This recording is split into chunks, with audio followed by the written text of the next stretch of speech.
Hello everyone. Today we are diving into the critical subjects of navigating your professional journey in the United States, especially after encountering the hurdles in the H1-B visa process. So for those of you who know the H1-B visa, it's actually known for its role in allowing U.S. employers to employ foreign workers in specialty occupations. And we know this is highly sought after, with an annual cap of 85,000 visas, including 20,000 specifically for those with advanced degrees from U.S. institutions. The demand far exceeds the supply. And in recent years, we have seen the application numbers soar into the thousands of hundreds, making the selection process extremely competitive. But what happens when you are one of the many who find themselves outside of the lucky fraction that secures an H1B? Meaning, unfortunately, your profile or application did not get picked. The journey doesn't end here, and there are options you can consider.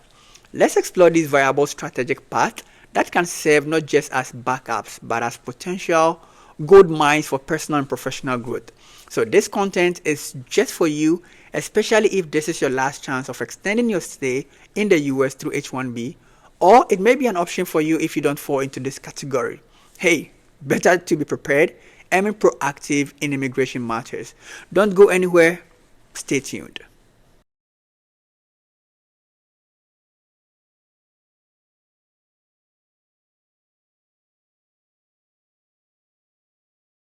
Now let's look at our first option, which is the F-1 CPT.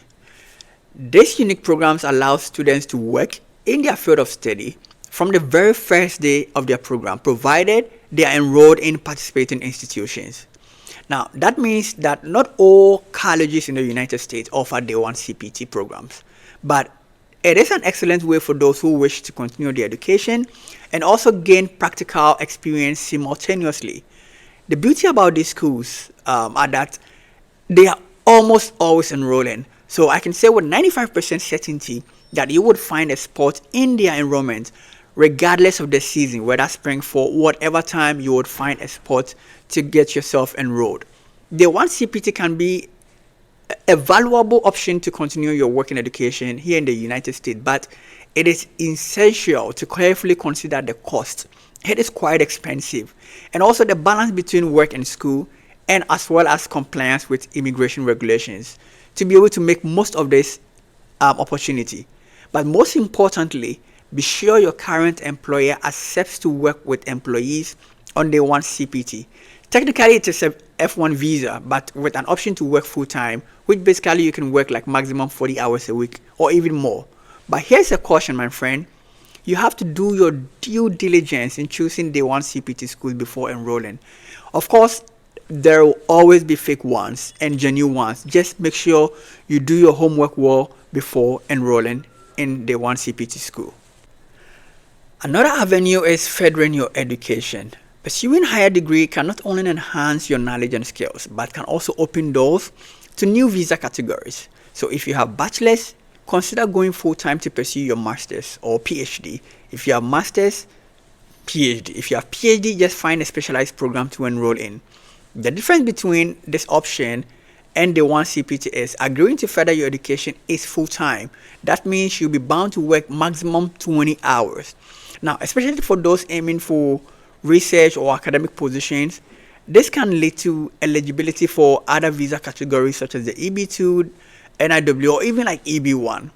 There is no hard and fast rule here, as you can be on the F-1 CPT and still apply for EB-2 NIW or even EB-1, and the same applies for you furthering your education. For those of you exploring opportunities outside the United States, Canada Express Entry System offers a welcoming alternative. This system is aimed at skilled workers, and this system is known for its efficiency and could be a viable option for anyone looking to work and live in a country with a robust immigration system. You can also consider Australia. They have a similar point-based system to attracting foreign professionals. I would say though that I hear a lot of people talk about, it is not a good time to come to Canada and blah, blah, blah, blah, blah. But hey, this is another option you can take, right? Relocating outside of the United States. You work there for a while and you can always have an option to transition back into the United States at a point in time if you feel you want to come back.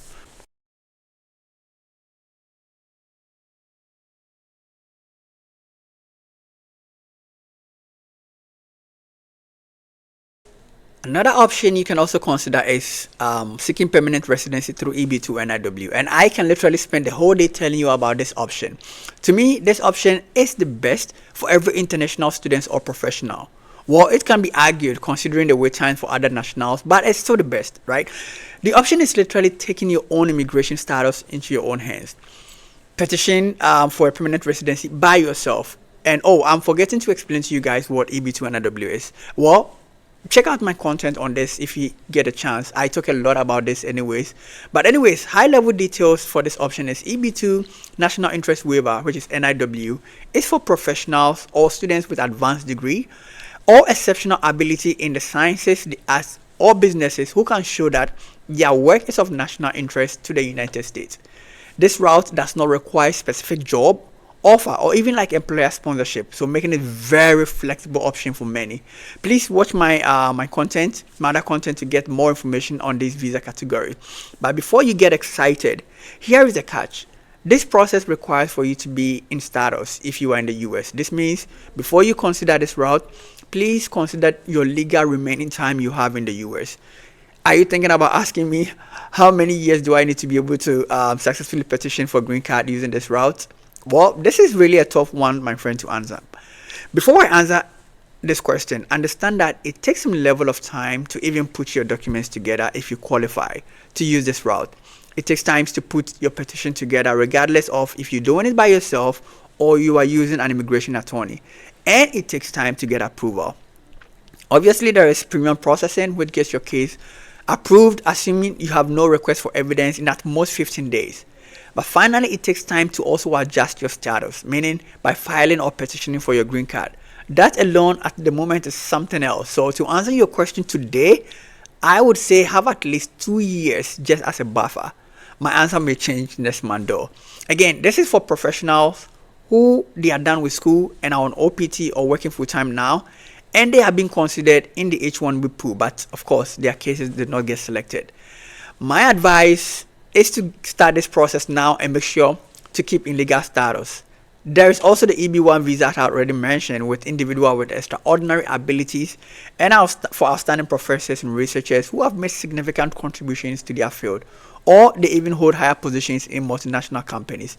You can look into this as well. But overall, I feel the EB-2 NIW, it's an easy process with very easy requirements. So if you have no understanding, if this is the first time you are hearing about EB-2 or you've heard and you want more information on it, please, I have a lot of content regarding this subject matter.